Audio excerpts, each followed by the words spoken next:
You can take mutton, fish, cheese, pumpkin, butter, Greek yogurt alternatively in second meal.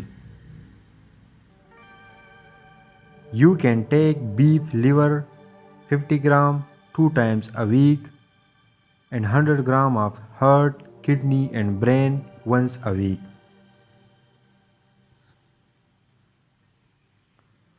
Try to take 300 ml of beef bone broth daily or every second or third day. It is very necessary, especially in first trimester of pregnancy. You can take chia seeds 15 gram in a glass of water in between 2 meals.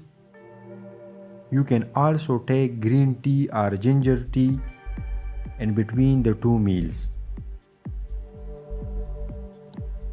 Most important thing is massage of thyroid gland with almond or walnut oil for 5 to 10 minutes daily.